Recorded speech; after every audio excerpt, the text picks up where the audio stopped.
Between 2019 and 2050, the country will add 200 million more people. Most of this growth will be people in the working ages between 15 and 64. Apart from this demographic advantage in the productive workforce, Nigeria's population itself avails the country a huge market amidst vast natural resources in oil and gas, agriculture, solid minerals, among many others. But the real benefit of population on sustainable development of countries to experts do not just reside in the number, but the quality of the productive force. One analyst described as capacity to utilize the available resources and invest key part in building a robust economy. Nigeria has a largely agrarian population. Unfortunately, the agricultural sector, which most of the Nigerian labor force is employed, standing above 70%, is also the sector where most of the indecent jobs are found. The difficulty to speedily transit from local input to modern technology and techniques has been a disincentive to the younger, energetic and resourceful ones. Advance in digital world, also called the fourth revolution, is another area providing many opportunities, but how much of it are the youth in Nigeria equipped to exploit? Inasmuch as the youthful population is an advantage, neglecting this productive force has proven to be dangerous for the society.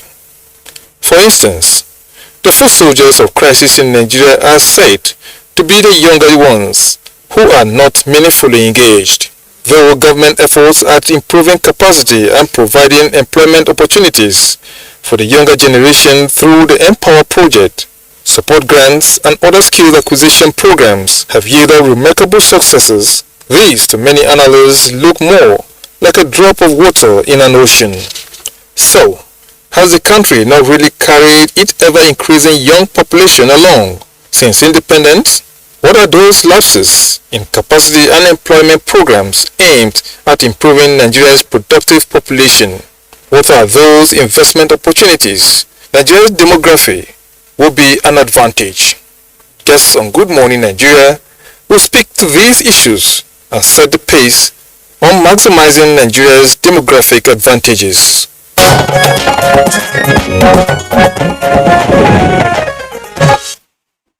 Thank you indeed, Joseph, for that background. And of course, joining us in the studio this morning to do justice to that very important topic, we have first Hamzat Lawal. Hamzat Lawal, or first of all, listen to the lady. You know, yes, let's go to Cynthia Mbamalo. Cynthia Mbamalo is a regular discussant in this program, and she is the director program Yaga Africa. It's a pleasure. Good morning. Good morning. All right, and Hamzat Lawal, the deputy connected development, is going to explain that in the course of this program. Chief Executive Connected Development, Hamzat Lawal. It's a pleasure also to have you here. Thank you. Good morning, Nigerians. All right.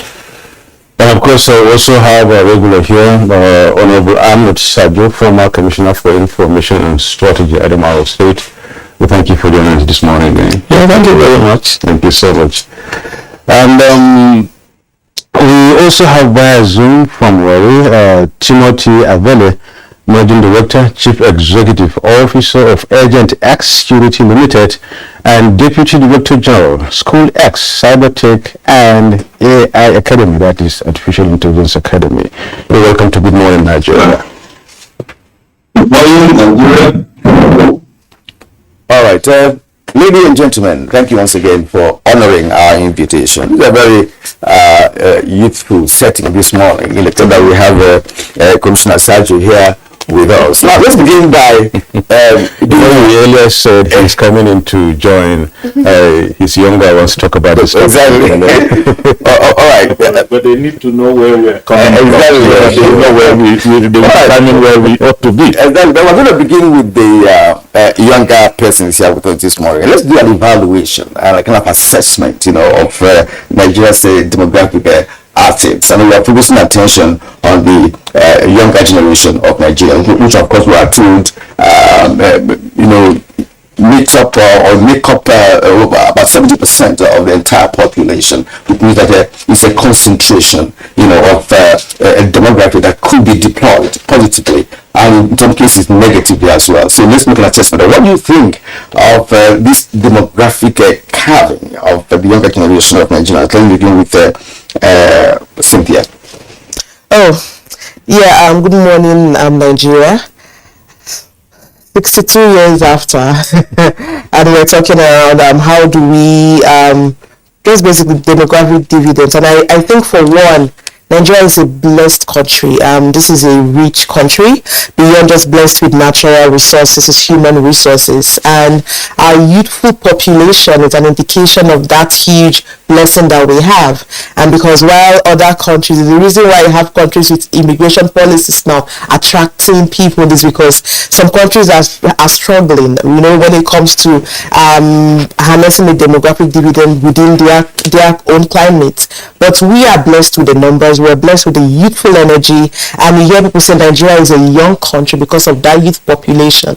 But I think while we're hugely blessed and we have this great asset within our own territory, there's still a lot of opportunities that we are not utilizing properly, and which is what I'm hoping this conversation today will help us understand and possibly being better light on how to better harness the civic energies within this youth population. So what do we have beyond just the huge youth population? We have an innovative youthful population. So if you think around the great things that have come out from Nigeria, is it entertainment, is it technology, is it even sports, you cannot talk around all the successes achieved in these major spaces without talking about the youth.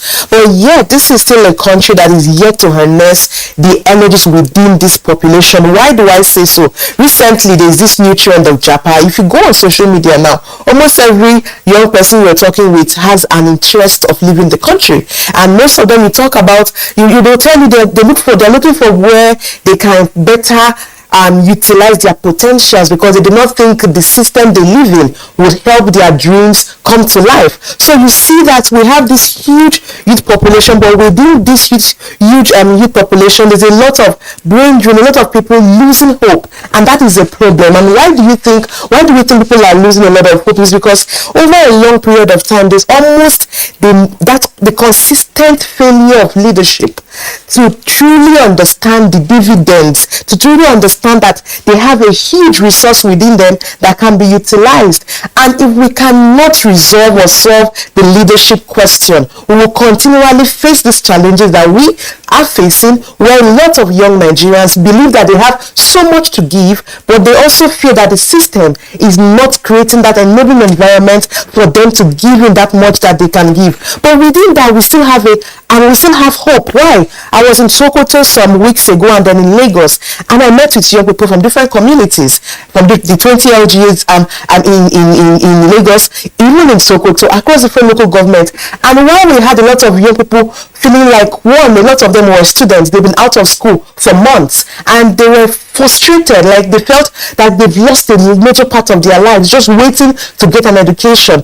But I still saw hope there, because amongst these young persons were people who still believe that Nigeria could work. A lot of them were talking around, how can we get the system to work, that they can no longer live in this system where things are not working, and they want a Nigeria that they could be proud of. So you see that while you have people giving up, we still have a percentage who still believe.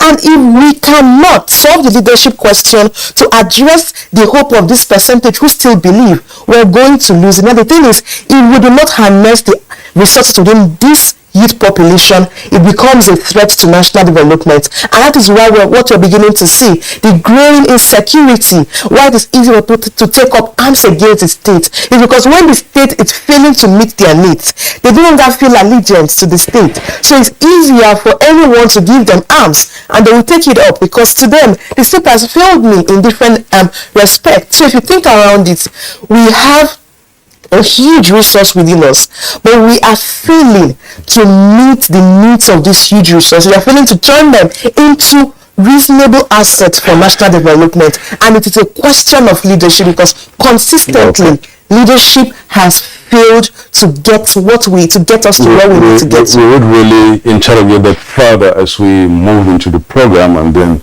see why all this negative thinking about Nigeria, especially from the youth. Hamzat Lawal, Chief Executive, Connected Development. We're still making some assessments this morning. We'll see how far we've gone. 62 years. Have we been able to maximize our democratic, demographic, advantage? Are we really measuring up to what we are supposed to measure up as far as we are concerned? People of 50 million people, a nation of 50 million people, I would say, at independence or thereabout, and now over 200 million. And here we are still talking about how do we move forward. I think that, and it's really exciting we're having this conversation, I think we got it wrong at some point. I'm not sure which generation got it wrong, but I think also there's no room to blame anybody. But we can learn from where that gap emanated from. All my life, I experienced public education from primary, secondary, and to university, all public. But then when I look at the education system and the sector now, I ask myself, would I want to send my kids to the primary school and secondary school or university that I attended? And the honest truth is no. Why? Because of the failure of deliberate investment. See, for every nation that have succeeded over time, it's because of deliberate effort to put the needed resources in the education sector. Any nation that would get it right is for that nation to invest in who or what becomes after them. So today, there is no security. And when I talk about security, I'm not even talking about, the fact that we're dealing with insecurity. First, human security. Why would people lose faith and hope? It's because, one, you cannot even guarantee shelter. You cannot guarantee that they would go to bed without hunger, or they would wake up and see food. You cannot guarantee health care. You cannot even guarantee the sovereignty of your state. So when we talk about patriotism, it should be a two-way thing. Yes, we are all loyal to the state, not to who is in government, but the state, because without Nigeria, you and I would not be. And I say that, first, yes, let's learn from where we're coming from, but we must change trajectory, because what we're aiming at, or what we're tilting at, is a ticking time bomb. So 200 million population, and over 150 million are young and vibrant, and they're not adequately engaged, equipped with knowledge and resources to strive and contribute to the state and the development of the state. And for me, I think we need to have a collective vision. Because if we have a collective vision and our leaders can sell hope, because the only thing that keeps humanity going is hope. Mm-hmm.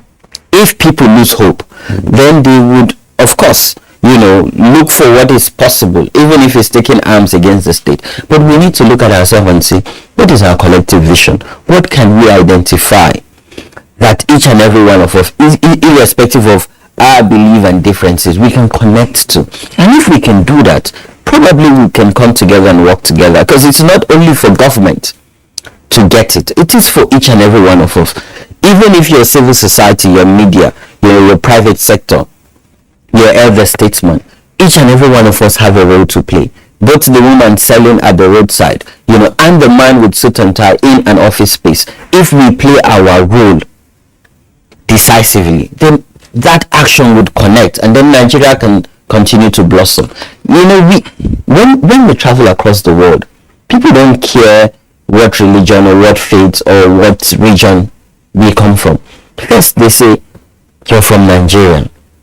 And whatever becomes, or whatever news that they hear from Nigeria, they take that perception on you.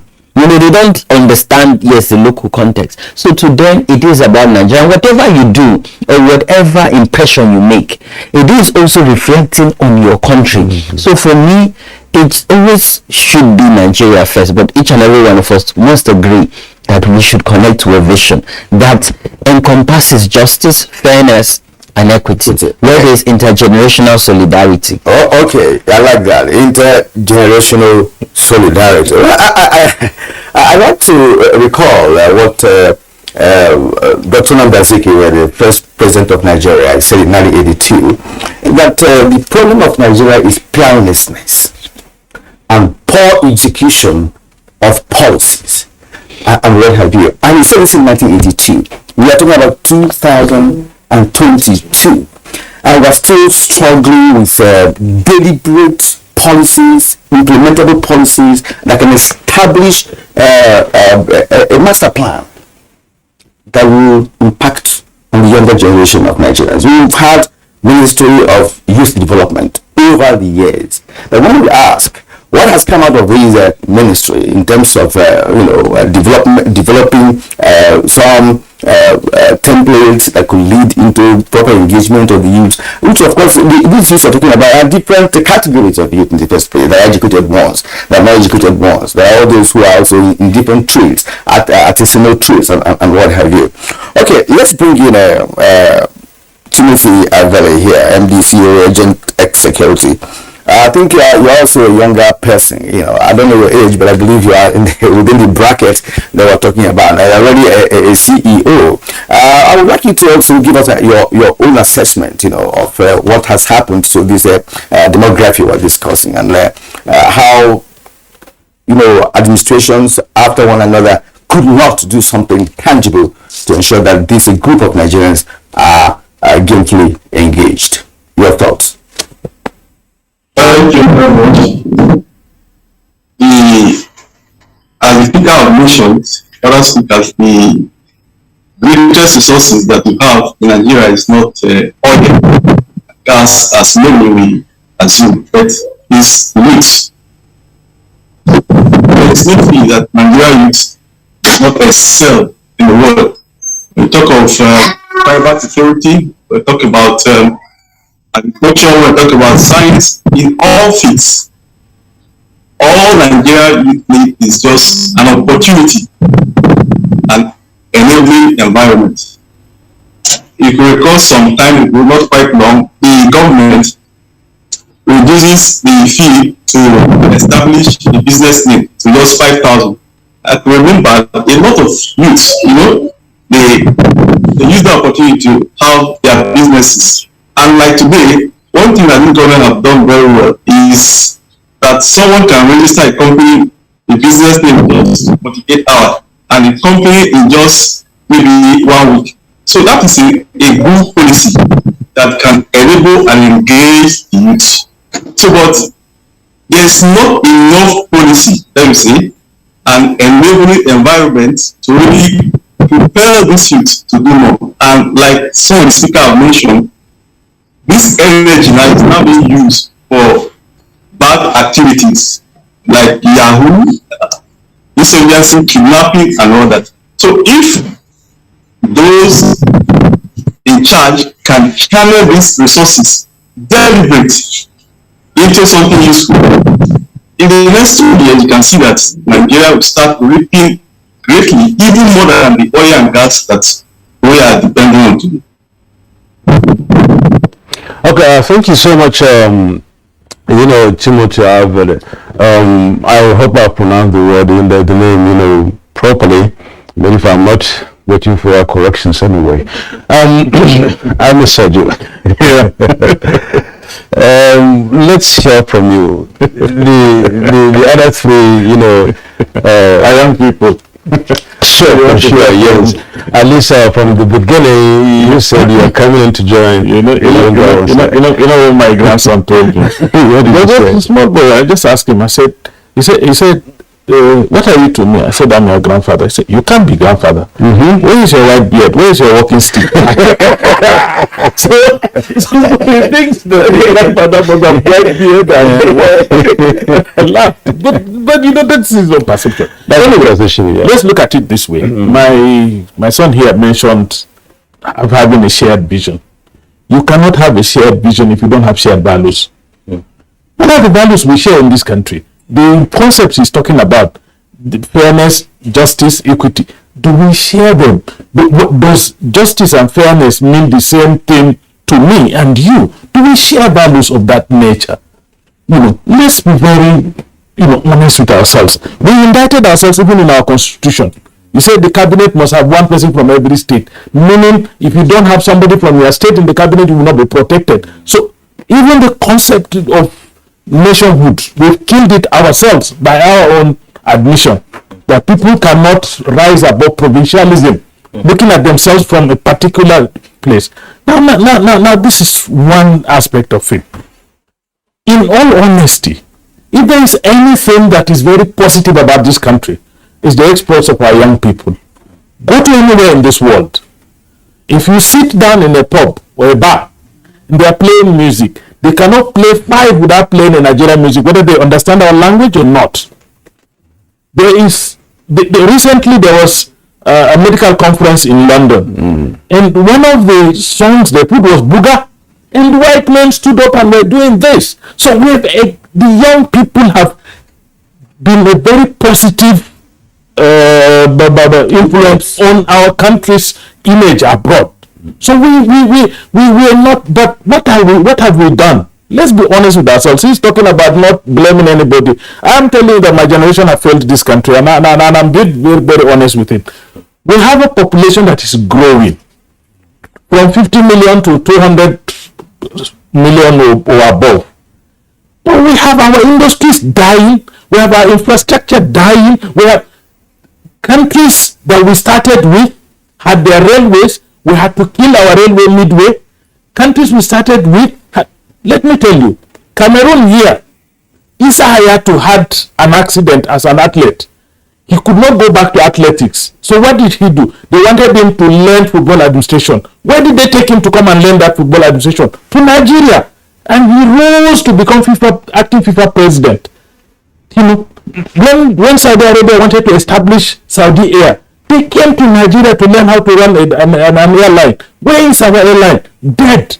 So what we are saying is that, look, in terms of infrastructure, in terms of industry, in terms of an enabling environment for growth and mentorship, we are receding. I think our population is increasing. How do you instill hope in younger people who do not see industry where they can exploit their talents?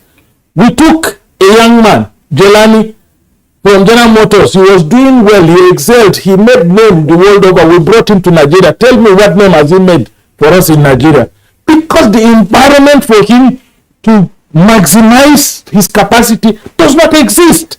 So where we are getting it wrong is that the growth of our youthful population is not consistent with the growth of our development infrastructure, whether it is in education, whether it is in health, whether it is in industrial development, we are not growing that.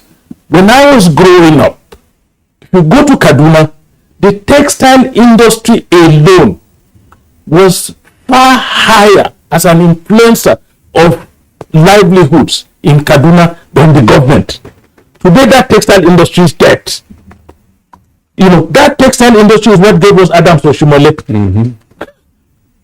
So, but today, will that textile industry give us another Adams Oshimole? No, it has not given us till today, because it has collapsed. So if we want to maximize our youthful demography, she made mention of the fact that we need to address the question of leadership. A leadership that understands that first they need to build a shared value amongst Nigerians. Then from that shared values, we now develop a shared vision. And from that shared vision, we now design a roadmap for returning the growth in our core sectors back to life. Then it can absorb the young people, create opportunities for young people to express themselves. I tell you that there are eyes on us. This is an IT age. That the whole world is looking up to Nigeria. Why? Because we have developed young people with extreme knowledge of IT that they could do so many things with this IT thing. But as soon as they are discovered, I understand that there was a young man who could sit down in his sitting room and manipulate the banking sector using his computer, his laptop. I also understand that the world powers have already taken him away from here. Because for us, we see him as a criminal. For them, they see him as a talented person whose talent could be, directed to either good or bad. But because we do not direct our own to good, they have the option of going bad. So so young people in this country are our hope. Exactly. But for the hope to materialize, we who are in the political space, who control the policies, must create the enabling environment, and we must return our infrastructure, we must return our industry, we must return our education, we must return to a level where it can be useful. Yeah, I just had to, mention, blueprint or roadmap and what have you. We've had a litany of roadmaps in this country. They are not based on shared vision in all sectors. So we have very good thinkers, and the people who are gifted in terms of writing. Conceptualizing. Something that is possible, that's achievable. But the problem is that we don't. Leverage on that. That's the problem that we have. Not in terms of developing a good document. For instance, during Obasanjo administration, UNESCO came up with a roadmap for Africa to development scientifically.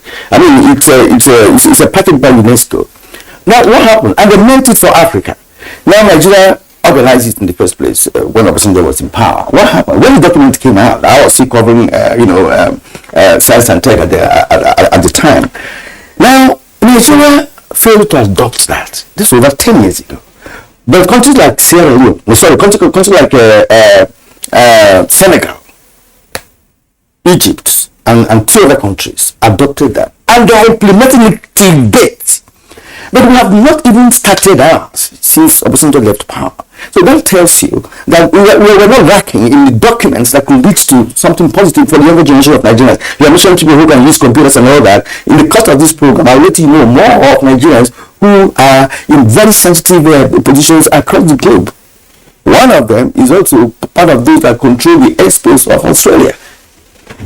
It's the younger generation of Nigeria, and many more like that. Now, Cynthia, what would be your advice for government, for instance? Say, look, give us a template. How do we start? Say in agriculture, how do we engage Nigerians in agriculture? Let's be specific this time around. How do sector by sector? How do we begin to engage the youth? What should be the master plan for that? If you are in a position to lead this country towards doing that. I think I'll begin with our young grandpa. What he said earlier. Around shared values, because if we do not have guiding values or shared values, we cannot form a national identity, and that is where we're lacking. We don't even know who we are as a people, and a lot of us are struggling to grasp onto that identity, that okay, this is who we are as Nigerians, but because there's no connecting values, we can't necessarily hold on to that. And I would always say it's a failure of leadership, because when you talk around how can we get these sectors to work, if we don't have drivers who are driven by shared values and understand where we're going to, all these conversations we're having here will just be beautiful conversations that has been had for years and years on ending, right? And I would maybe start from the point of leadership recruitment, because we need drivers to move forward towards a vision. And if we do not have proper individuals occupying key positions that would be the drivers of this vision, we will still struggle with what we're struggling with. And I'm saying this because elections are close by, and the conversation around what do we do in this sector begins with who are those who occupy important positions. Why? Because beyond just the president and the governors, you have people who would be drivers at the legislative arm of government, who would make the laws and ensure that these laws are implemented and provide that oversight, because that is where the challenges are, and that is where you begin, because whoever occupies this position would be making the appointment of those who will be driving that. And where we've failed consistently, it's not that we don't have ideas, it's that people that have the right ideas have not been given the opportunities to occupy those positions in every sector. So talk about agriculture, for instance. Why has it been failing? Because we've not had people who understand how to implement these policies. We have policies already that talks around how one, you want to industrialize, you want to ensure that you're opening up the space and decentralizing levels of production when it comes to the agricultural sector, and that we're moving more to growing resources that thrives better in Nigeria to a level that we can export. However, what we've had so far is when it comes to agriculture, all you see a lot of time is telling young people go into agriculture, but you're not asking young people, how do we provide you with requisite loan facilities to help you drive your innovation within that space. Now, we can't talk around production without talking about the power sector, because at the end of it all, think around how every other thing is driven by how effective and efficient our power sector is. This year alone, our national grid has failed us. I can't even count how many times. So you can think around all those young innovative ideas. So beyond the agriculture sector now, lots of young people have ideas on how to start up several. They have businesses, and I'm glad my brother mentioned how it's easier to start up businesses now. However, the cost of running businesses in Nigeria can cripple any idea. So you come up with your minimum capital to start up your business, but you have to spend a lot to just maintain the power, be it fueling your generator or your diesel, and the cost of that alone is so high. So even the young businesses that come up with those ideas on what they want to do, they are struggling to even make profits because the system itself has not provided a sufficient power infrastructure that can help you run your businesses. So, and agriculture cannot be sustainable without power, because you can't talk of industrialization without power, right? So at the end, they are all connected. So for me, it's not necessarily about this is what we need to do. We know what we need to do. The problem is we've consistently given the wrong people power to lead us. And these wrong people have gotten into the system without no values. We don't know what our values are. We don't know what our identities are. So when they get into the system, rather than get the best person for the job, we deal with patronage system where we are rather giving people opportunities that they have no capacities to run. So the leadership question is still a major challenge. And honestly, as we move to the next election, I'm taking these elections very personal, because we need to consciously start electing people that understand that Nigeria is beyond an individual, is beyond an ethnic or regional or religious orientation. It is about the people, and it's about our future, and we're making a mockery of all the resources we're blessed with by putting in the wrong people there. So for me, when we talk around how do we get the sectors to work, it's not that we don't know what to do to get the sectors to work. We have all the policies. In fact, if we just implement the policies we have currently, we would be achieving development. It's about the recruitment process of leaders, and it begins with how we elect people, not just who the presidents would be or who the governors are, but who occupies the seats in the national and state assemblies, because those arms of government should be where debates are held to hold the executives to account, should be where laws are made and policies are reviewed to meet the current needs of our realities today. But if we do not have the right people in offices, we will keep appointing individuals who have no capacity, and they are confirmed at the Senate, confirmed at the national level, and they are holding offices. They have no capacity to do the job. So how can we get things done when the right people are not occupying the positions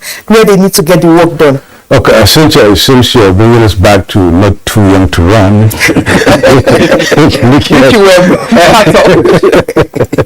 looking at exactly who are supposed to be in the office, and the young ones are craving to the older ones refuse to give way, and of course the younger ones are trying to get in, the older ones are still locking the door.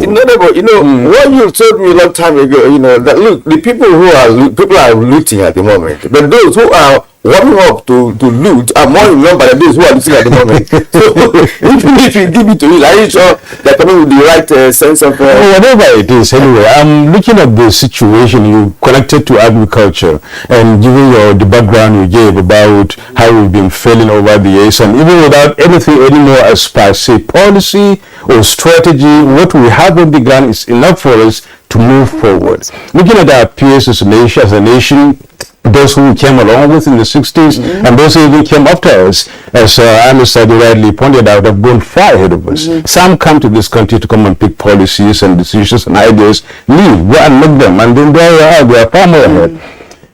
Connected development. You mentioned much earlier on, if we can connect this to what Cynthia said and what Kieran earlier alluded to. In the olden days, in the early 60s, 70s, and even 80s, I know in schools we had the Young Farmers Club. Everybody has a plot. You should go and sell it, manage it, and then get something out of it. At one of my programs reflections, I think I interviewed Ahmed Jod of blessed memory. He said while they were in school, that was in agricultural college in Ibadan, he was able to at least, he and his friend were able to at least cultivate cassava that was bought by the principal and then fed the school at that time, and they were paid the money, and they used the money for whatever they wanted to. There we go, and along the line education came in. All these things have policies that were good enough, but there we are, we kept on moving and moving, and we become very consistent in inconsistency, if I may use that phrase. Do you agree with that? Oh yeah, I absolutely agree with it, and for me, when I hear these stories, I'm saddened, because when I sit with my parents and my grandparents and they talk about the good old days of Nigeria, and then I wonder, when would our generation experience this good old days? Now we talk about the school feeding program. My parents were allowing young people to even have hope. Imagine, as a human being, you're not allowed to aspire. That's the worst thing that can ever happen to you. Let's break this down very much and then explain it further to us. Allowing young ones to have hope. I mean, hope. What kind of hope? The hope is there in the sky. Nigeria is really great, and we are still growing. You have all you need. Government have policies and things like that. What kind of hope are you referring to? What kind of space are you referring to? What do they need, or what do you need? Okay. So as a young person, you've been to primary, secondary school, and university, and today you're a graduate, but there are no jobs. Okay, you want to get credit or loan or grant. There are no facilities to support you or help you to even start up something. Okay, you're a young person with skill. There are no opportunities for you to even contribute that your skill to national development and growth. Let's not mince words. Today we run a system that is big and heavy on who you know. Not on even mentorship or intergenerational leadership transfer. It's based on, servicing or someone who you know. So it's either you're kissing someone's finger, or because of your status in society, that is what would open opportunities for you. And we still see as young people, and probably historians, maybe when we're older, when we're gone, we look at what we did that is unprecedented with the Not Too Young to Run movement. It took us 2.5 years, and a lot of people thought, oh, it just happened within a few. It took us over 10 years. But the campaign itself ran for 2.5 years. The first time the young people approached the National Assembly, they were laughed at and were asked to go and sit down and wait to their turn. But then we built alliance. And I think older generation and the politicians should learn from the Not Too Young to Run movement. It wasn't about class. It wasn't about religion or region. We built alliance based on shared value. And then we were less than 10 of us that did the Not Too Young to Run movement. And the first time in Nigeria's history, we gave a sitting president ultimatum. We shut down the National Assembly. And these are all democratic processes. We were never violent. We were never confrontational. We didn't insult our elders. We were engaging them. In short, the first town hall meeting we did, we all contributed money, 5,000, 2,000. There was no refreshment, no bottled water. The plan was to have about 100 people. We had over 500 people. People were outside. And for the first time, I saw young people, they just needed a space to talk. They just wanted a conversation. They just wanted to be identified. That is what young people are asking for. So that is the aspiration young people are asking for. Identify with us. Allow us, an enabling environment. Do not kill us. You know how many young people have been killed, by, trigger happy policemen. You say these people, and I'm glad it's our father that talked about it, not any one of us that is young. Before they say we're supporting internet fraud. I think as a people we need to reflect. I know that some of the best brains in FBI are some of the people who have committed fraud, and they were recruited by the system to say, okay, you've done this, we would let you go, but you would work for government and tell us how can we close this gap. That is how you change negativity to positivity for national growth and development. So for me, it starts with politics. And I'm taking it personal, like Cynthia. I'm getting older. We're getting older, and we want to become older and be fulfilled and happy that okay, we've learned from older generation. We've turned the tides and flipped the script, and it's now working for everybody, irrespective of where they are. Politics is important. Yes, we're civil society. We might never run for office, but the fate and the future of Nigeria is in our hands. And the process guarantees equity and fairness. What do I mean? The permanent voters card, no matter who you are, who you are in society, you're only entitled to one vote. But that's even some level of equity, and I'm excited with what INEC has done. Introducing BVAS, electronic transmission of result, and integrating technology. So what this means is 2023 is a defining moment. We cannot afford to get it wrong. It shouldn't be about religion, ethnicity. And I'm excited campaign has begun. It should be about issues that affect you and I. And for me, I want to see people in office that look like me. I think it's going to be easy. Imagine if you have younger people in office. We understand our language. And I'm not saying we should retire all the older politicians. That's why the message of Not Too Young to Run was simple. No, we just want an intergenerational dialogue. We want intergenerational equity. Where older people and younger people will see themselves as partners towards progress, not as enemies against the state. Really, I mean, you are speaking from your heart, because all you have, explained are stark realities, facing us as a nation. And I don't believe that the challenges are insurmountable. You just, like Cynthia said, to put the right people in the right positions, to be able to distribute the scarce resources adequately and accommodate all segments of society. All right, when a former commissioner was talking, he did make mention of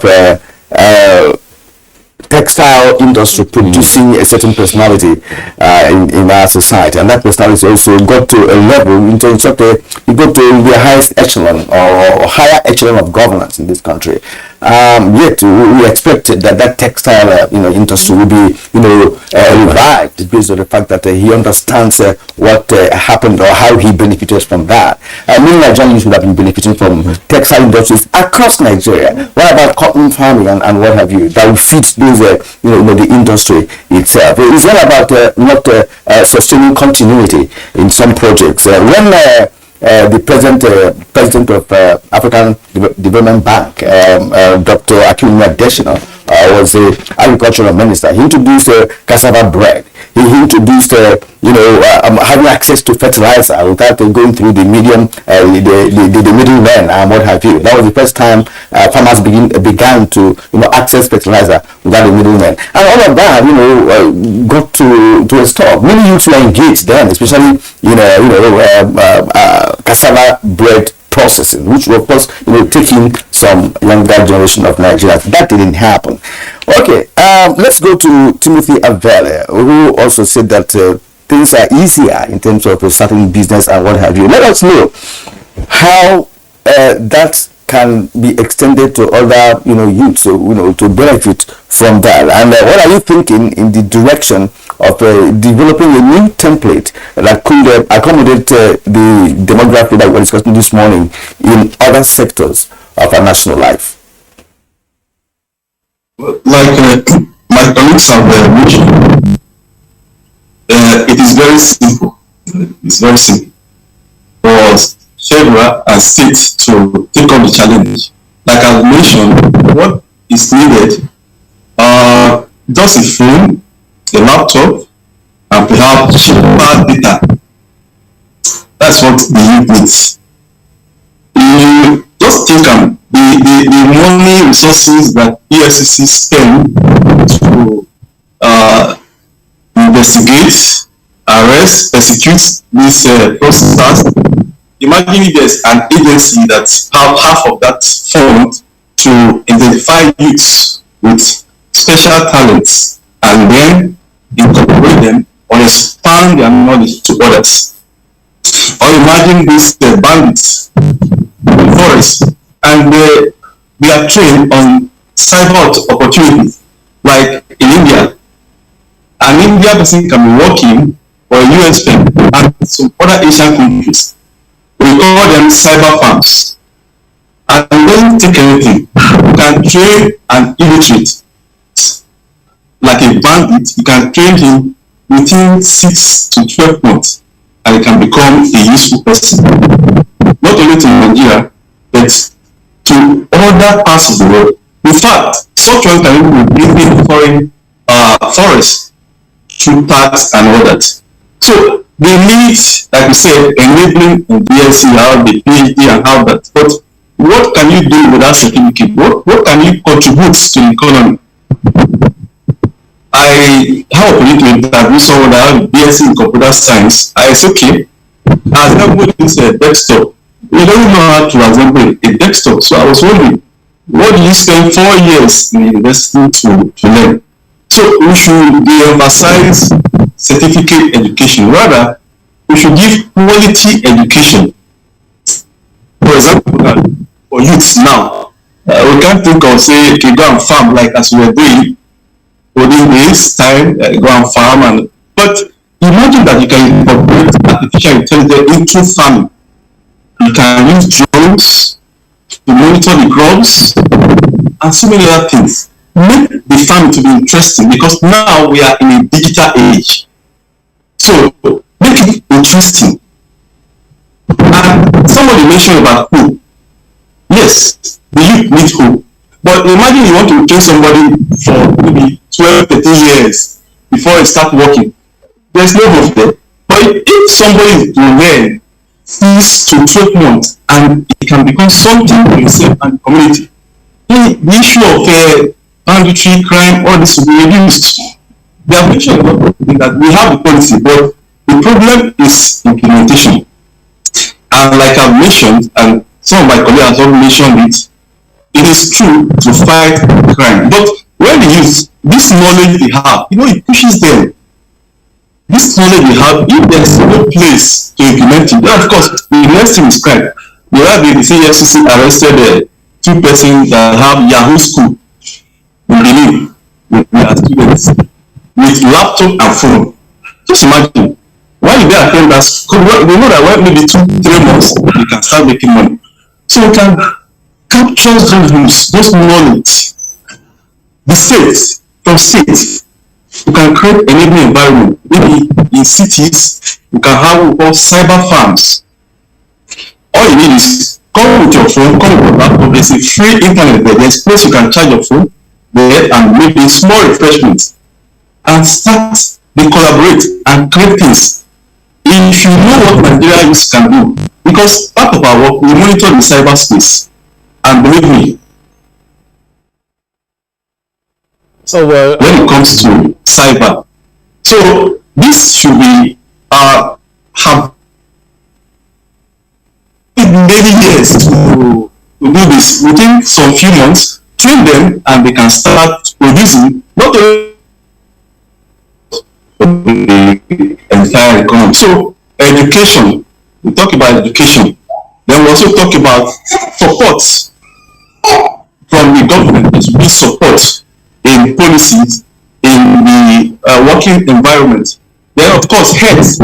The youth health is also very important, especially their productive health. So if all these are put together, you see that one, crime will reduce. And even Nigeria can make more money from this youthful activity than what they are making from oil. I have some colleagues, some friends that work some company in the US, they do their work at night with a laptop, and they are paid about 250,000 every month. So imagine training these youths on this cyber, this bad idea of hacking people's email and all that. We can change it. It cannot become what we have cyber security instead of cyber hacking. But it's the same knowledge, because we need the same knowledge to protect. That's the same knowledge we use to harm.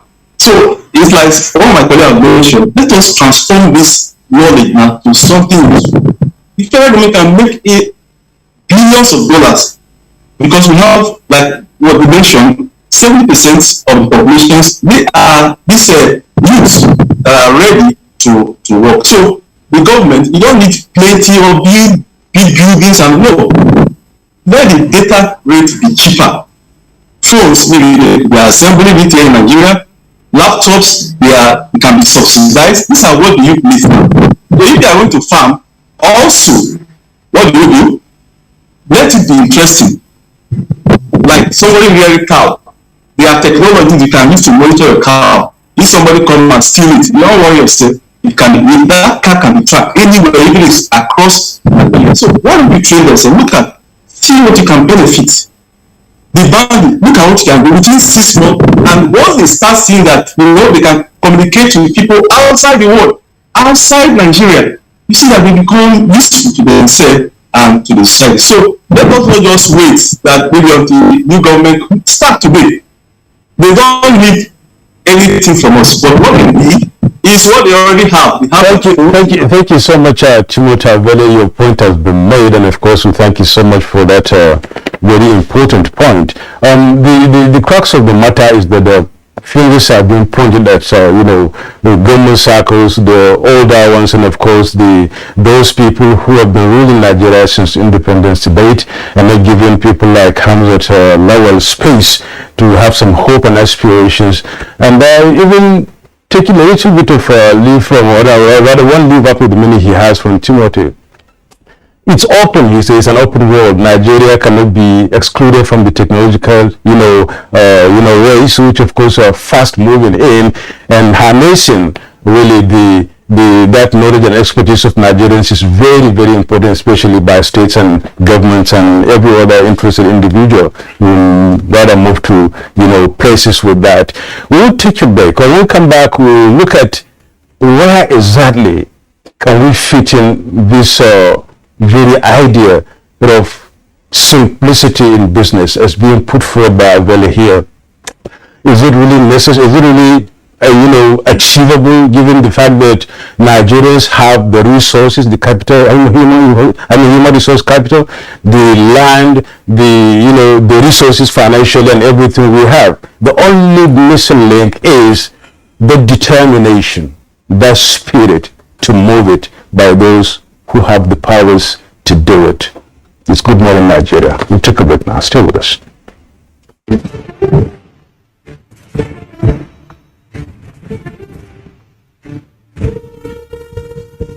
Finally, the hero of Nigeria's democracy has arrived. He shall usher us into a new phase of development, peace, and prosperity. He is the father of the new Nigeria, His Excellency President Muhammadu Buhari, GCFR. Welcome to another season of giving Nigerians hope yet again. We are sure of a great future for both ourselves and generations yet unborn. We look forward to your leading us as a nation into our manifest destiny. Though the challenges against us as a people are many, we know that your leadership shall set us on the right path to our greatness. A new dawn beckons on us all, and having you as our president is a precursor to this. Thank you for believing in Nigeria. This message is from the Nigerian Television Authority, NTA. In coming into office in 2015, the Buhari administration has recorded unprecedented achievements in all sectors, especially in the provision of infrastructure, which is the key to economic growth. Never in this country has any administration done so much with so little.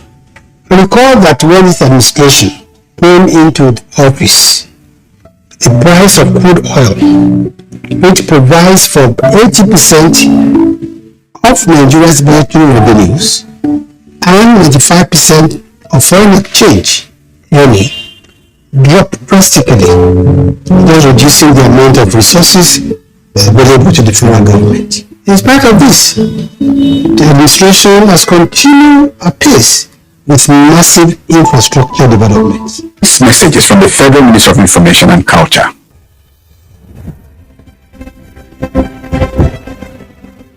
Every day in our country, senior citizens are discriminated against, disparaged, and treated with disdain by those who ought to respect them. We are all complicit in the way we have treated the elderly members of our society as institutions, families, or members of a shared society. Every time senior citizens get offered less than they deserve for the work they do because they are old, poor, and desperate, we are failing them. Senior citizen loses a child, and wow, they must be responsible for their death. Every time a senior citizen gets labeled a witch, is called mad, and shooed out of the way because they have no memory of where they were headed and look unkempt, we are failing them. We say, abeg, you don't old, make it do die, make everybody for rest. To ailing parents, uncles and aunts. That's discrimination. That is neglect. When you see an old woman getting beat up and being accused of witchcraft, do not turn the other way. Stop and teach people that white hairs, wrinkles and hunchbacks are no evidence of witchcraft. Aging comes with a memory decline. Sometimes it's not out of place to have elderly people lose their way, forget details of their lives, and how to properly take care of themselves. When they get to this stage, they deserve your empathy, not scorn. Our ailing fathers, mothers, aunties, and uncles are deserving of quality healthcare and peaceful transition. Make their last moments memorable. Senior citizens have paid their dues. They deserve your care. Stop all forms of discrimination against them today.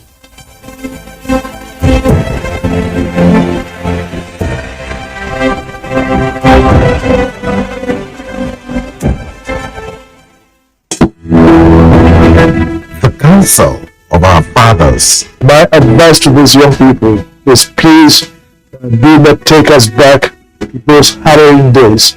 You probably do not know what it is. Nigerian youths, let's build our nation together.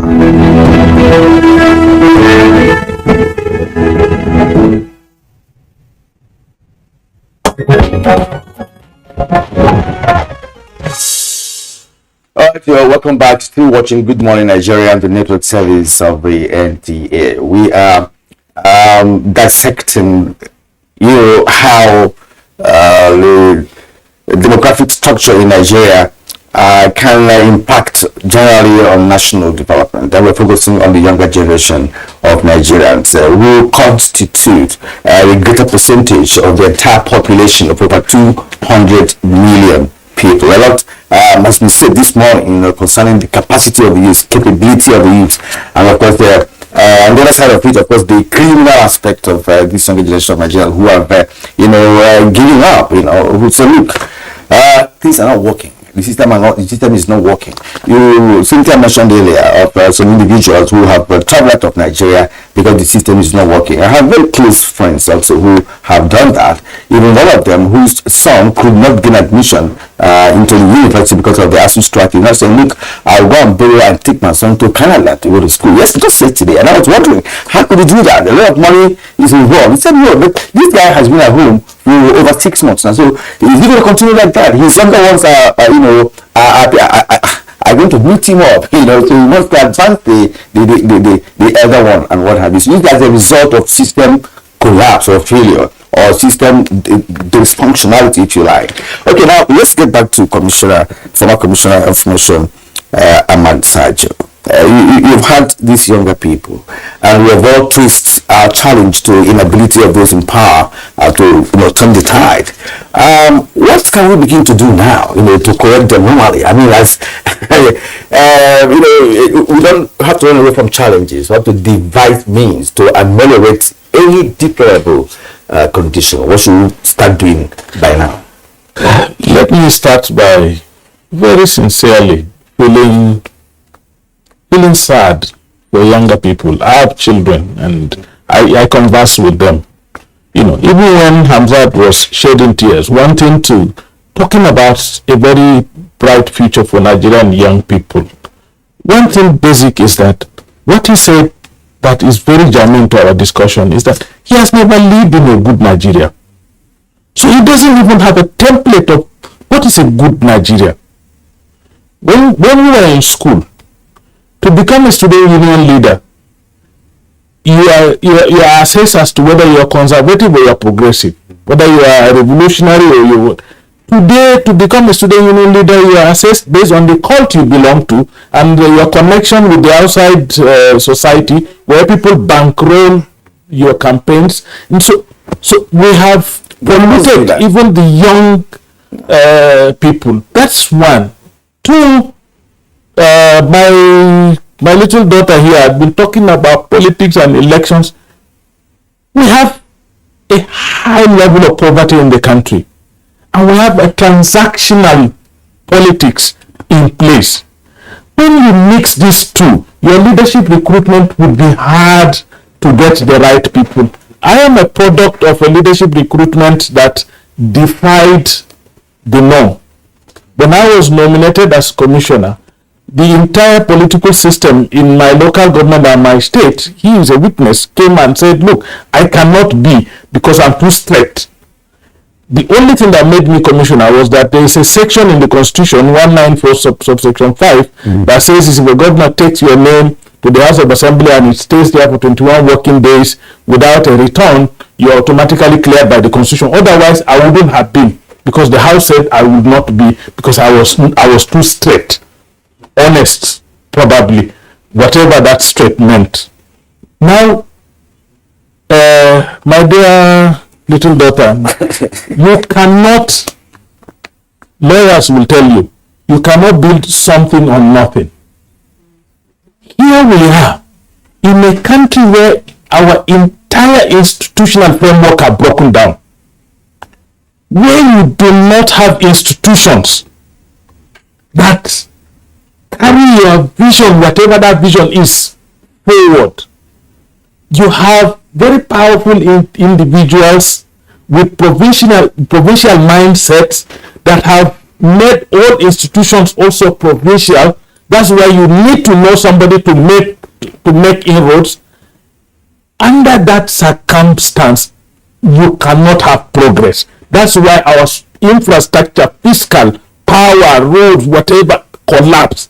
Social infrastructure, our connected development. Our connected development had disconnected long ago because institutions that will weld these things into practical steps for national development have collapsed. So we now have powerful individuals pretending over very weak institutions, and their level of thinking is the level of thinking of those institutions.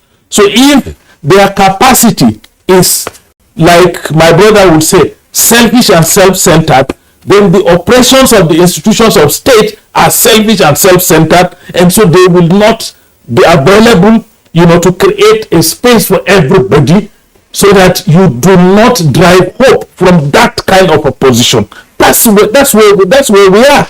So we need, you want her to go into agriculture. How will she start? Because our provincial kind of leadership had now, progressed, or what do I say? It has now degenerated to a level where we have become, where the only thing that pays is micronationalism. So even when you want her to go into agriculture, she goes back. The owners of the land that she will farm on will begin to claim that their ancestral land is better, it lies fallow, than somebody like Cynthia comes to farm on it. So where do you get the enabling environment? So please, we should not simplify these issues. If we do not get our institutional operations right, we will not get, like people always tell you, we have security challenges. I tell them, you're from my place, you know what I'm talking about. There are about 17 communities in my local government that have never even seen a policeman. You have less than 400,000 policemen in Nigeria. About 150,000 of them are doing what we call VIP duties, following people in the street. So the remaining few are the ones who have distributed to all over the country. So they are all, and most of them are based in the city where they can mount roadblocks or whatever. So the greater part of this country is armed police. That's the kind of institutional breakdown that makes a lot of other things possible. So when non-state actors, break the monopoly of the state in ownership of instruments of coercion, and they begin to threaten the power of the state, you begin to argue, but the state did not prepare itself to control that monopoly. So I'm sorry, but we need some institutional, adjustment in our lives if we really want to survive, the impending boom he's talking about. We're at a tipping point. To be very honest, we're at a tipping point. With young people like this, highly intelligent, highly with a lot of skills and capacity, with capability, the last time they got it wrong. They got it wrong because when they organized an NSAS, because they didn't have the benefit of what we had when we were growing up, they brought in musicians and they brought food and they brought beer, and the thing was derailed. The next set may learn from that and actually realize that revolutions thrive on sacrifices, like they did with the not too young to run, that they can hold a town hall meeting without giving refreshment. By the time these young people realize that they have this power to actually endure, to persevere, to hold rallies without thinking of refreshment, to hold town hall meetings without thinking of refreshment, to start looking at us in the face beyond their capacity to sing and dance, to say, look, we can sing and dance, but we can also lead, we can also provide leadership. And once they reach that threshold, Honorable Commissioner, Honorable Commissioner, we may not want to really get to that stage. That would not be really very palatable. But it seems like you're pointing towards a solution. Before we come back, because we don't have the advantage of time to really come back for you and explain much further, break this down for us. Institutional, failure, the brought about stronger individuals than the institutions. And until we are able to have stronger institutions than individuals, we may not be able to get it right. That will take some time. In the interim, what do we need to do to avail this young man? Yusuf, it won't take any time. You know what we're saying? When you want to fly, you don't ask for the tribe and the religion of the pilot. You just want to fly safe and land safe.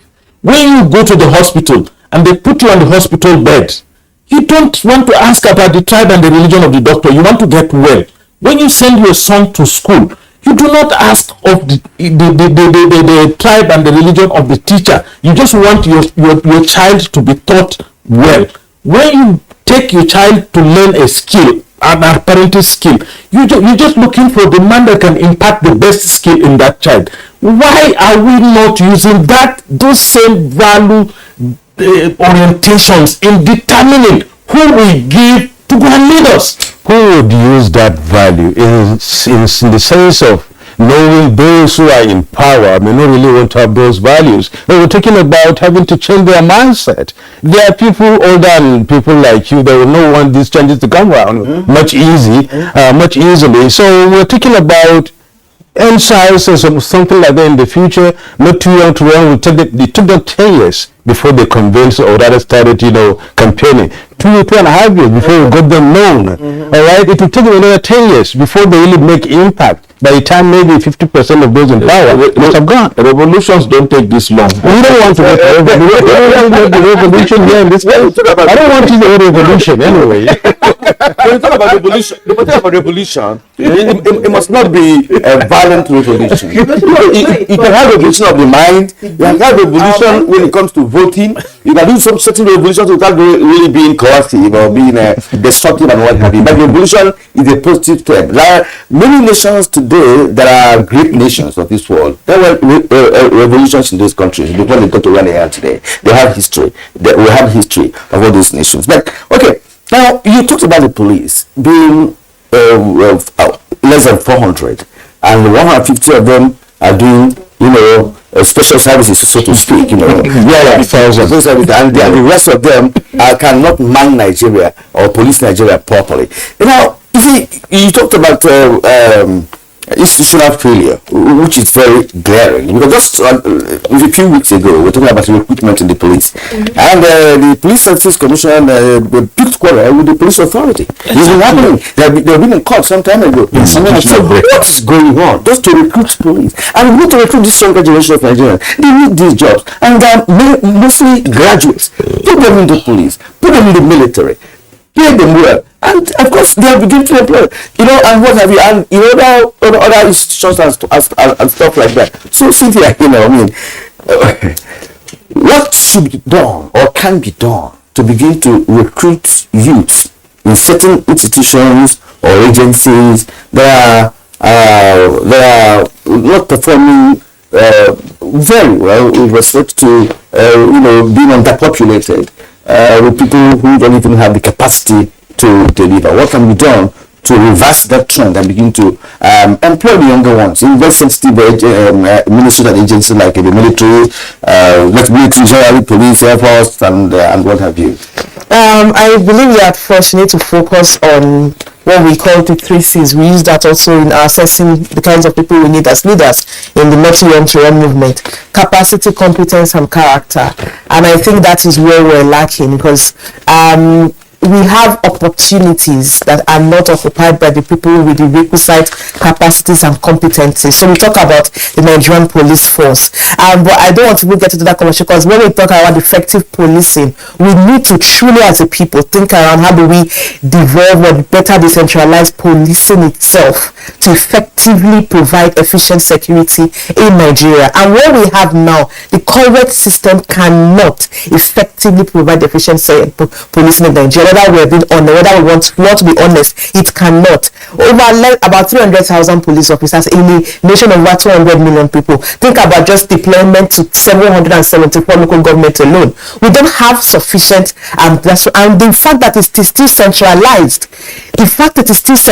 to this, where we are, the point that we are as a nation, is already failing as an architecture of security in itself. So for me, we need to do a better overhaul of the system of Nigerian police first. We need to think around how do we better devolve and decentralize, and then equip the system with capacity, competence, and character. That's one. The other part for me, I would look at is quickly. It's the next part, which I will just connect it next to the next elections. And you may ask me, why am I always talking about elections? Because if we don't get the right people in, they cannot build the institutions. Institutions are strong because people built these institutions. And people that build institutions understood why they needed to build the institutions. But you need to get the right people in first. And this is a call to Nigeria. I think the next part for me is the role Nigerians need to play. Frantz Fanon said something. He said, peasants do not protest because it is a culture. They protest and revolt because they can no longer breathe. And I think as Nigerians, we've gotten to the point where we can no longer breathe. So as we get into the next elections, this hunger that we think is holding us back to collect monies to vote for people should not be our determining factor, because we need to, as a people, begin to elect the right people in that understand the importance of nationhood and nation building and have the right values to get into office. So honestly, at the point that we are, our leaders cannot solve our problems anymore. We need to change who the people are in office are and elect the right people for the next elections. We've run short of time, really. Hamzat Lawal, maybe in 60 seconds.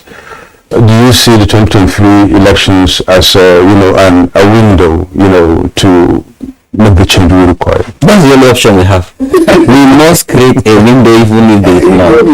Before now, when I was much younger, even if I say I am old now, I always say power. In 60 seconds we have. Yes, power is either gotten forcefully or democratically. But now I've learned that power is created. And I think in 2023 we have an opportunity as a people to create power. But when we create power, we must share it and ensure equity, fairness, and justice, and inclusivity. Okay, for me, this can be the window. Okay, thank you indeed. Well, we're looking forward to a better Nigeria. Sure. That's just the bottom line. And of course, if you have a window, use that window before it closes. So on that note, we thank all of you for being here this morning and making this program worthwhile. First, I'd like to appreciate Cynthia Mbamalo, Director Program IAGA Africa.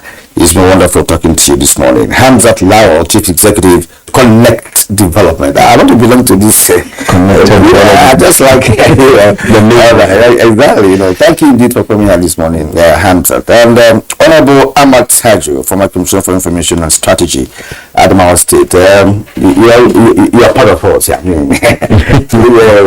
I'm on this side. A one-time journalist and of course Commissioner for Information at Adamawa State. It's been a pleasure, really, having you this morning. And from Warri, we had Timothy Avele, MD, CEO, Agent X Security Limited, and Deputy Director General, School X Cyber Tech and AI Academy.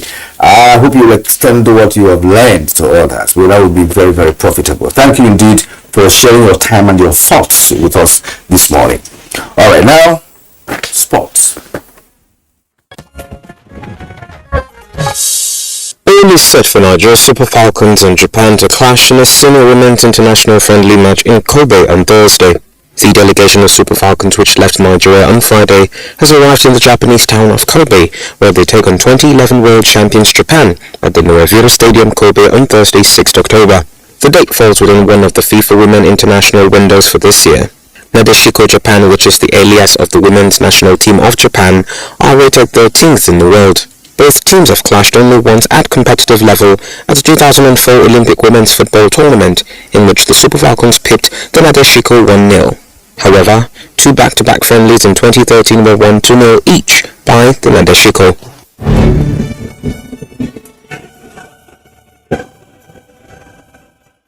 And in the Champions League, action returns to the UEFA Champions League on Tuesday, as Napoli, who will be without the services of Victor Osimhen, will be looking to bag a win when they go away to Ajax. Jurgen Klopp and his squads will be looking to bounce back from their disappointment weekend draw when they trade tackles with their Scottish neighbours Rangers. Atletico Madrid will look to upset Club Brugge when they travel away to Belgium. Lewandowski, however, will hope to make amends for his failure at Bayern Munich when they go away to San Siro and face Inter Milan.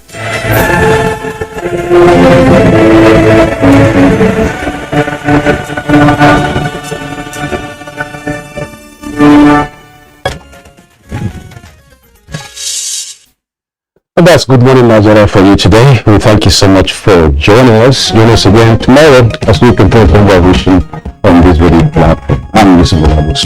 And I'm Killian, and I do have a great day.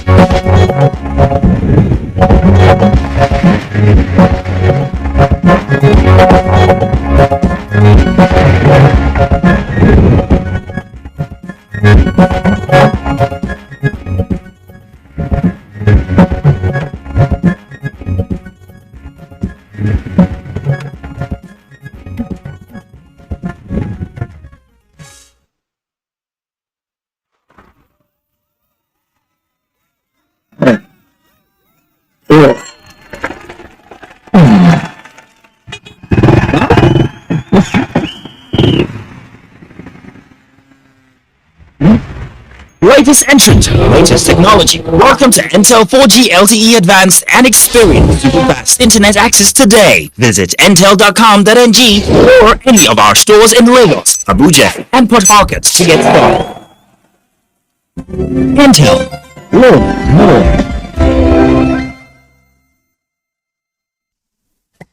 24 hours a day, 7 days a week. You can watch NTA International live on your TV, computer, iPad, tablet and phone. Log on to visiontv.co.uk and click on Entertainment, then NTA. You can also download the iOS or Android app on your mobile devices to watch NTA International on the go, anywhere in the world. NTA International. Your window to the world.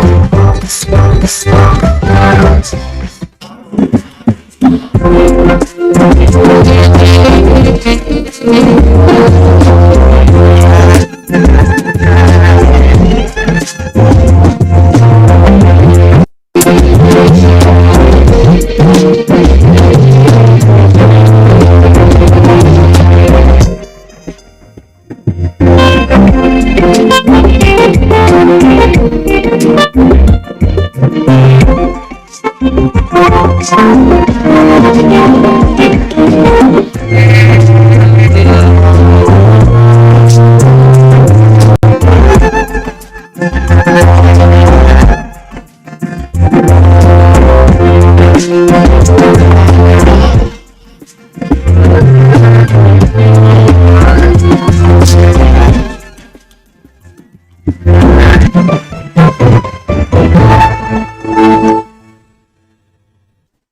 pastors, our imams, in every church, in every mosque, please realize that in the course of praying for peaceful and transparent elections, we all have duties beyond prayers.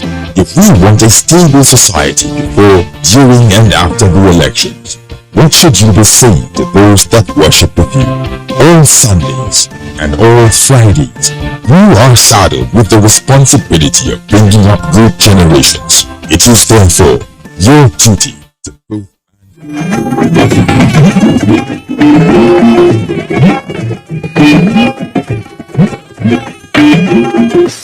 This is the network service of the NTA.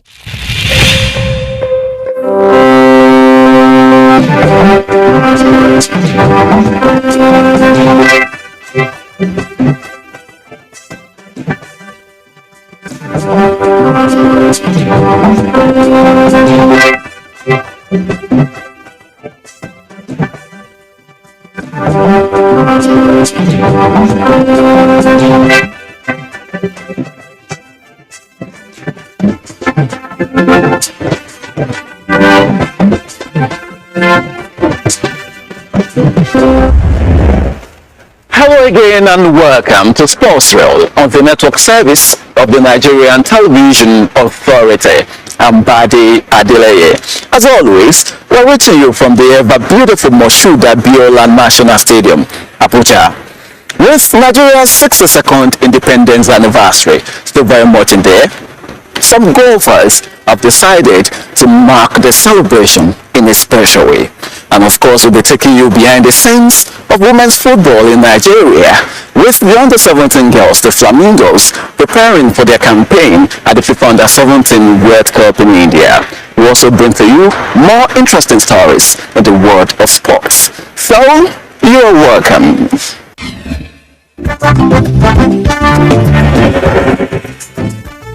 And there's a start again.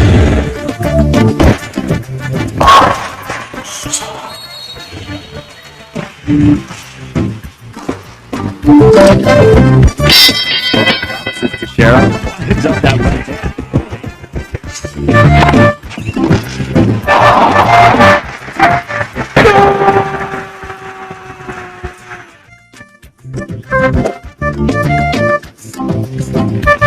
Archbishop of basketball!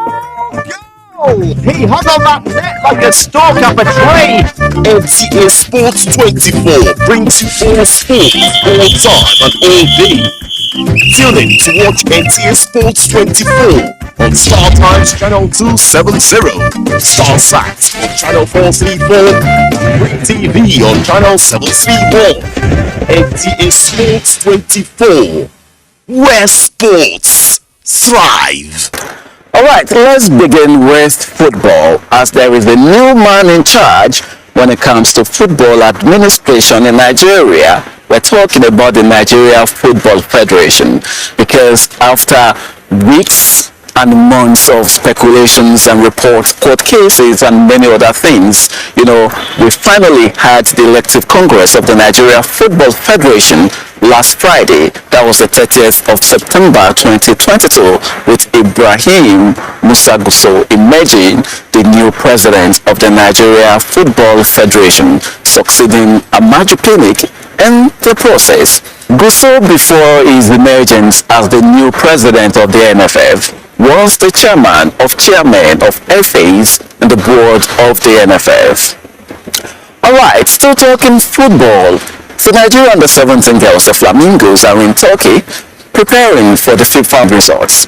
After their latest victory in a friendly game, head coach of the team and the captain had this to say. It's a work in progress.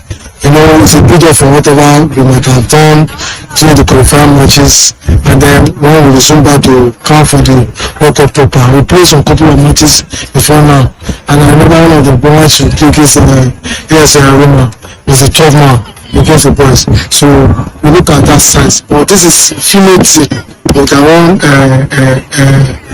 sex, so it's so easy for us to be able to capitalize on their strengths.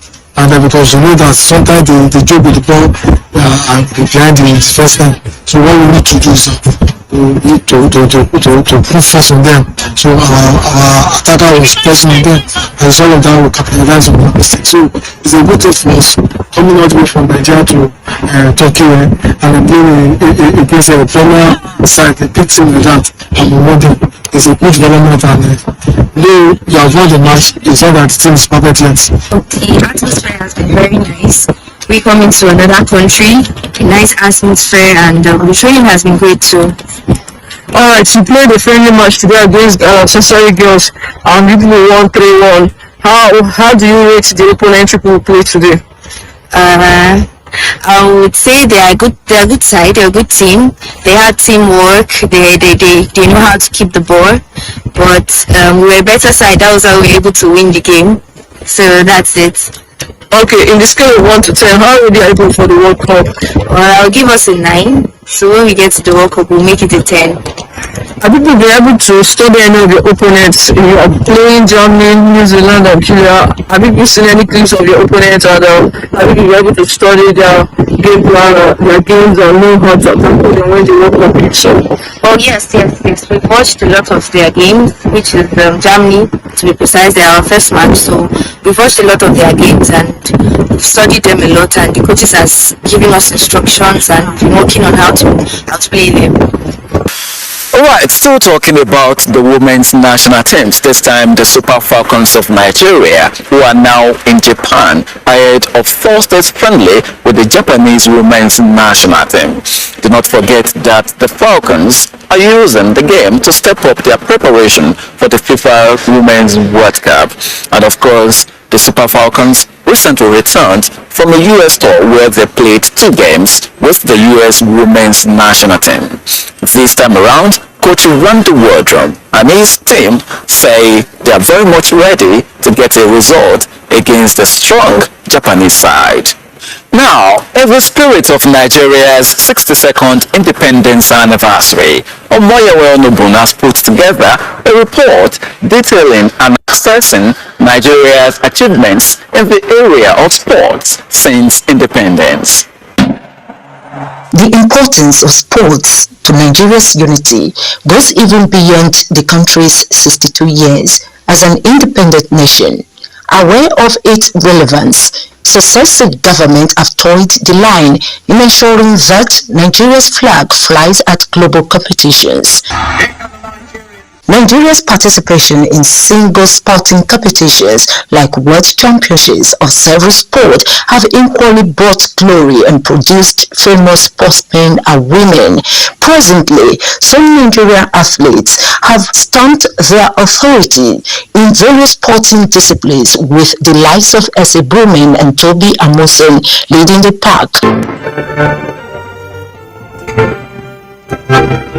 The nation keeps excelling in other sports such as weightlifting, boxing, basketball, table tennis, mixed martial arts, karate, handball, para-powerlifting, and others. However, sustaining the momentum and overall development of the sector going forward remains a concern for many. That is not to say, however, that if you look at those 60 years, that Nigeria has not done well at one time or the other. I believe this time around, with the way we performed during the Commonwealth Games and with the World Championship that took place in the United States, I believe with the way and the manner we are going to prepare, we may likely break the jinx in Paris, come Paris 2024 Olympic Games. And that's where we are targeting now. And I believe with the encouragement of government, with the encouragement of the private sector, with the encouragement of the sport administrators, our athletes will train well and they will go to Paris and make our country proud. This year we have participated in a lot of international championship and national championship. More prominent among the international championship. It's for the first time Nigeria represented the country in the West African Championship that took place in Burkina Faso with a female team, complete female team, made up of 7 athletes and 2 coaches, all female. And Nigeria came third with 3 gold medals, 3 bronze, and 3 silver. Policy by the current minister of this adopt an athletes by corporate bodies is really yielding fruits. Tony was one of those adopted. Esther was one of those adopted. Probably all those adopted won gold medals in the last Commonwealth Games. As Nigeria celebrates 62 years of nationhood, the abundant talents in the country miss more successes in the field of play and competition grounds in the years ahead. In Abuja, Omoyeme Unubun.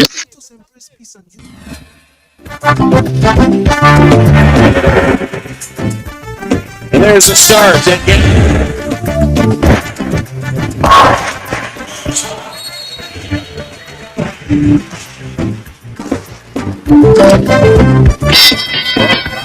Sheriff, it's up that right hand.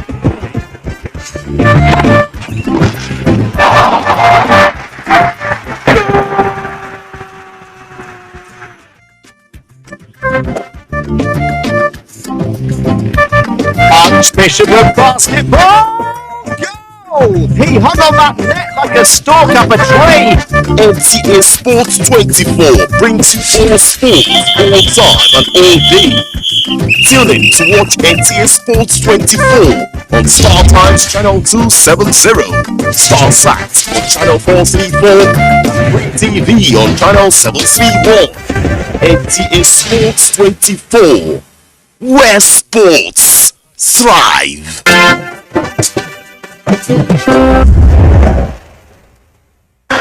Welcome back. It's still Sports World of the network service of the Nigerian Television Authority.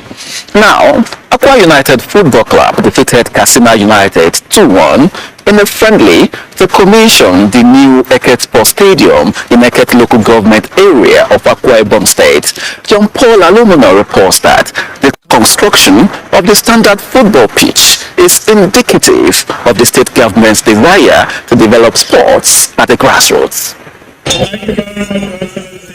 Before the maiden football match at the 18-seater Eket Sports Stadium, the Akwa Ibom State Governor Udom Emmanuel and his counterpart from Niger State, Abubakar Sani Bello, commissioned the stadium and urged the youth from the area to maximize the opportunity given to become great sportsmen and women in future. Today, I'm happy. We have a full modern, ultra-modern facility with the synthetic pitch, with all the tartan tracks. Is a key driver of talent. They have touched life in so many ways, not just in the sporting arena, but they have done so in all sectors of human development and advancement. Thereafter, Akwa United Football Club and their counterparts from Katsina State battled for pride in the friendly football match to inaugurate the stadium as part of the activities marking the 35th anniversary of the two states. The entertaining encounter saw Akwa United captain Ubon Friday score the first goal in the stadium in the beginning of the second half. Katsina United responded almost immediately to bring the scoreline to 1-1 draw. However, Akwa United Football Club scored the winning goal 5 minutes to the end of the game as the match ended 2-1 in favor of the home team.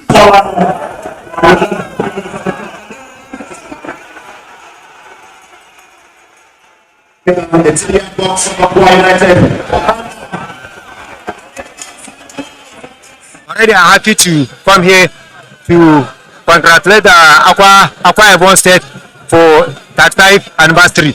It's a good influence selection for the state. So I'll give you a good recommendation. Today is another history that I've created. My name will be on the history book today. I'm so glad. And I need you to understand that even we are not playing for it, we should play for our dignity and our personality. And I think the ball responded well. Some dignitaries expressed joy with the new stadium. We really appreciate the governor. He has done very, very well. And you can see how the stadium is. It's a world class. Never had it this good. This stadium is going to open up Eket local government. We're going to have other states coming here to play matches. I didn't believe I'm coming to see something like this today. I really want to say a very big thank you to our state governor. A solid maintenance structure plan should be put in place to ensure that the infrastructure is kept well, so that it's not a Nigerian story. Eke Sports Stadium, which was constructed by indigenous contractors, has an artificial playing turf. In Uyo, John Paul Alumona, NTA News. Beautiful there. Away from Nigeria, match day 3 of the group stage of the UEFA Champions League is upon us, with 8 matches to be played later today, while 8 other matches will be played on Wednesday. So, here are the fixtures.